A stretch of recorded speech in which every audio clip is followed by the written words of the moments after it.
Hello and welcome to a new edition of True Audiophiles. My name is Jim Carter. So welcome to this week's edition of True Audiophiles. We'll start off as I usually do by, well, not well as I usually do, but as I've been doing recently, by just asking you if you like what you see here, please like the video. If you want to see more of my videos, just subscribe to my channel. And if you want to know when my new stuff comes out, hit that alert bell. So I like to get that stuff out of the way early on. Also, one big thing that I like to talk about too is love seeing those comments. So make as many comments as you can. Also, down below you'll see some links to my Twitter, Instagram, and Facebook pages. I've been starting to post more and more on those, and if I see more, I've been seeing a few people sign up. So if I get enough people on those and replying and commenting and liking the pictures I'm posting, maybe I'll start doing a little bit more, especially on Facebook, where I can kind of do surveys, maybe ask some questions about what you'd like to see for videos, things on that nature. So please, hit those links up and, follow me on those social media pages as well. So not much to go over in terms of new product I purchased. This week was very light in comparison to last week, which was just a massive amount of stuff that I wanted to get that came out.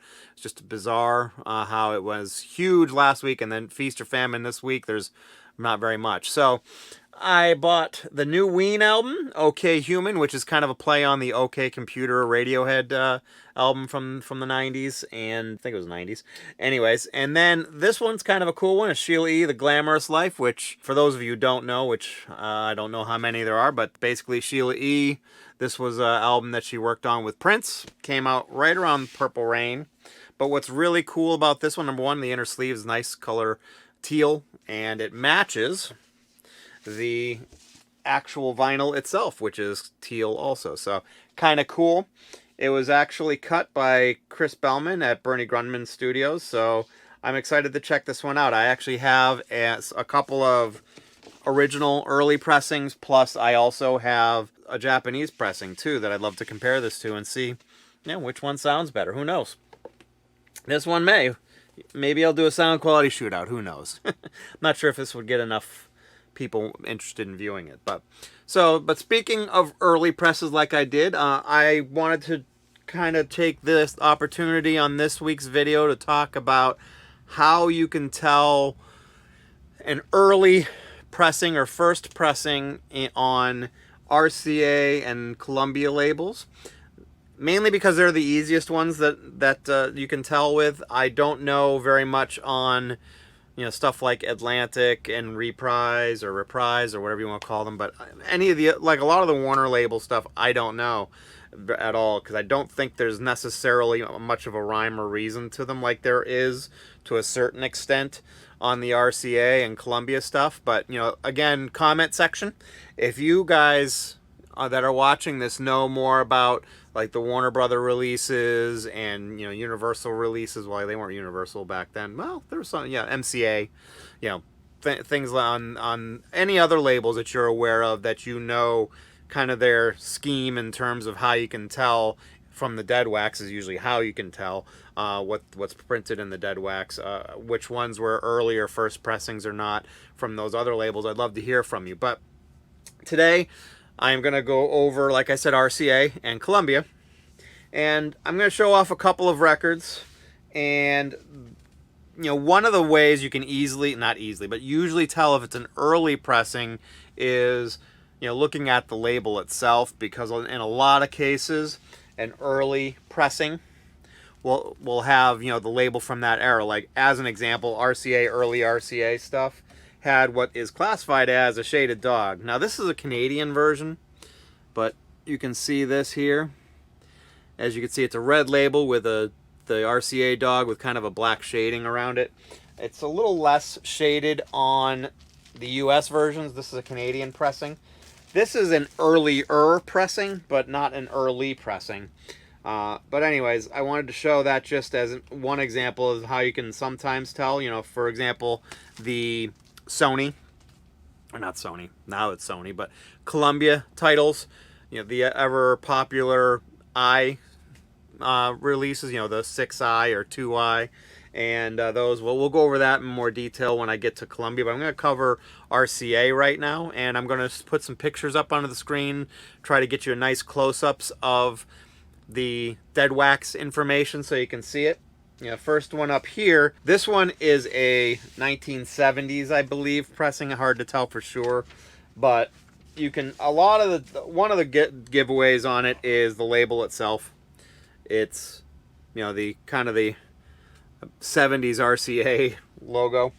So that's why I'm thinking it is, and I'm going to put up on the, you're probably going to see it now, the pressing information. With RCA, they all have S's. At least the early ones, probably up until maybe the 80s or so. Maybe someone can correct me if I'm wrong on that. But basically, they all have an S at the end, and then there's a number before that S. And the lower that number is, the earlier the pressing was. On this particular one, this one was kind of all over the place. Well, to a certain extent, all over the place. It was like 35S, 36S. I think there was a 34S. But basically, it's probably like the 34th or 35th pressing. So I know that that's going to be something that's, way down the line. Still a great sounding album, and I actually have a mono version of that too, which is very cool. But that one I think is like an 11S. So, and actually I can show you that because I have that right here. The label is going to be different on this one too, so I guess that's a good one to show. But as you can see, the label is different on that one. So that's how you can tell it's a little older as well. This one's really beat up because I got it at Goodwill for $1, so I couldn't go wrong with that. Stereo one's the one to get for that one though. But so anyways, another example of an early pressing. This one is Sonny Rollins, Now's the Time. What's really cool about this one, I scored this one, I was so happy to see it, is it also came with press release information, which I can take this out of the bag a little bit, but pretty cool. It's a 2-page press release information about the album itself. Album release is September of 1964. So very cool information. It tells you about the information right there. Awesome stuff. I love that. And also, this one, as you can well imagine, since it's got press release information, is going to be a first pressing. And again, you're going to be able to see it's got a similar logo on it, or a similar label to the older Belafonte one. So as you can see that. And again, I'm going to do a shot of the dead wax, which is going to show 1S on there. And this one, I was very psyched to get it. I got it at a pretty reasonable price, pretty early on, probably 5 or 6 years ago or so or more. Very cool. Love the press release. It's such a cool thing when you can get stuff like that, right? Don't get it often. I'm sure as many of you probably don't get it often, depending on where you live. If you live in metropolitan areas, especially places like LA or New York, or maybe even Nashville or places like that, you might tend to get more of that kind of stuff just because you're closer to that where all that stuff took place. So that's really kind of what I wanted to show you for the RCAs. So again, at the very end of the printing on the dead wax, it ends with an S, and whatever that number is before it, that gives you an indication of how early of a pressing is. So the lower that number is, the earlier the pressing, and 1S obviously is going to be the first pressing, and that's going to, in most cases, going to be the one you want to go to, and you're going to be your go-to one. So now we're going to go and talk to you about the Columbia products. Columbia also included Epic, and so I'm going to show these as well. And one of these, the first one I'm going to show is the Mingus. Now, the Mingus, when it first came out, Mingus Aham. When this one first came out, this one was a 6i stereo. Well, in this case, stereo. They had a mono, I'm sure, as well, but this one is a 6i stereo. This one was for demonstration purposes, which I really loved.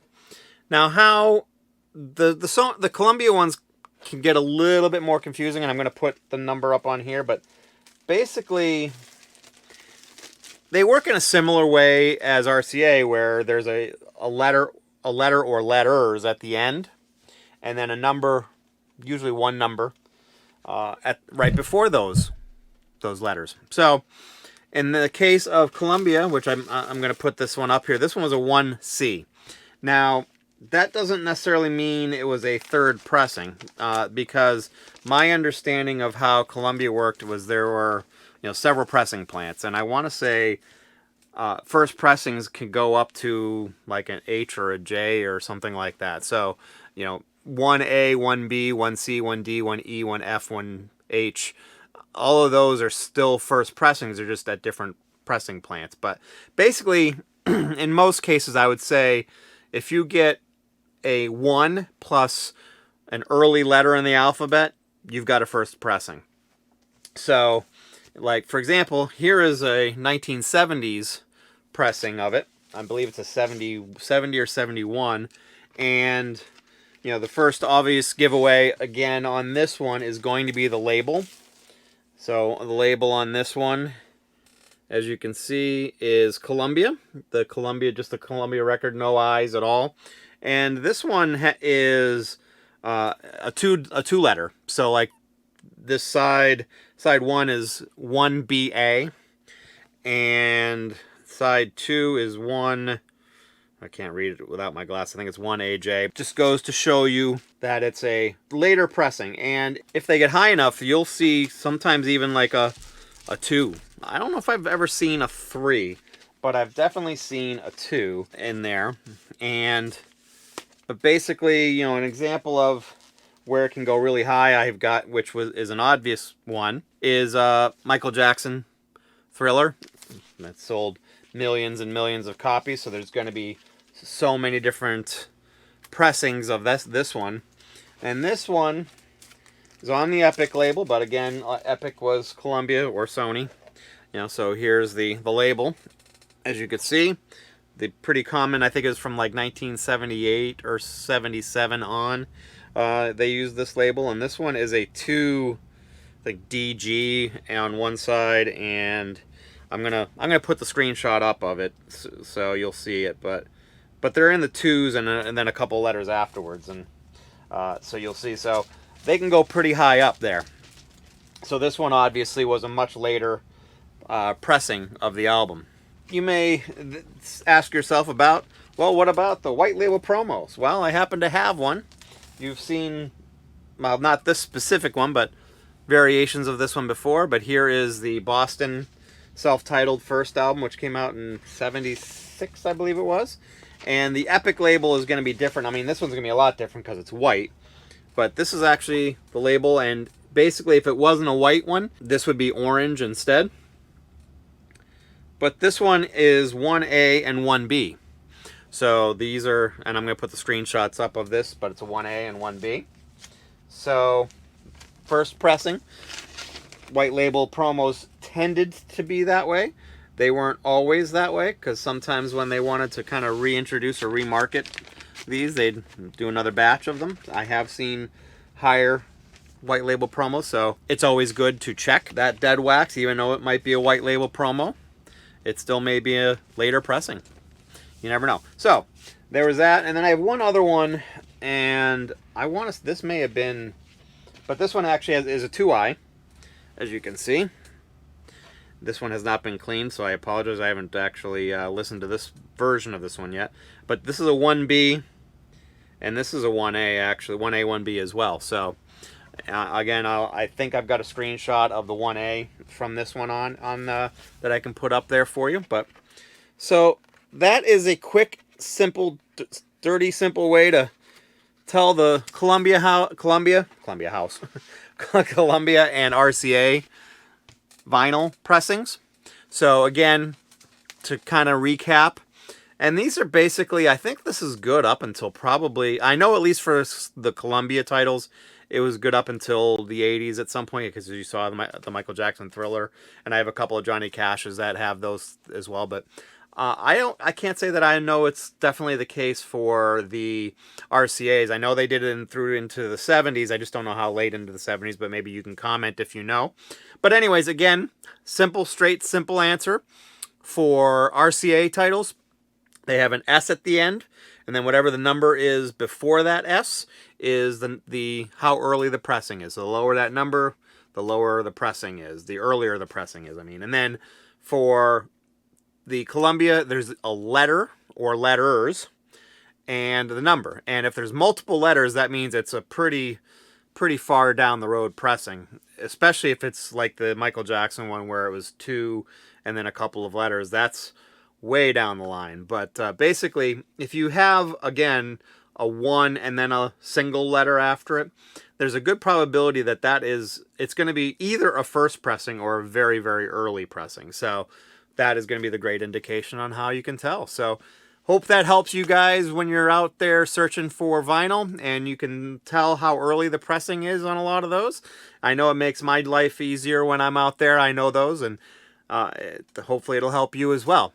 I hope you enjoyed this episode. Please make some comments below, again, especially if you know the scheme for a lot of the Warner releases and other label releases and MCA, because I don't know how those ones work. I've never really done enough research, but the little research I did, especially on like Atlantic and some other ones, is the pressing information in the dead wax isn't as straightforward as the RCA and the Sony. So hope you liked this episode. Please make some comments below, like it, subscribe it, all that fun stuff. Hope you guys have a great week and you have a great day as well. Thank you very much.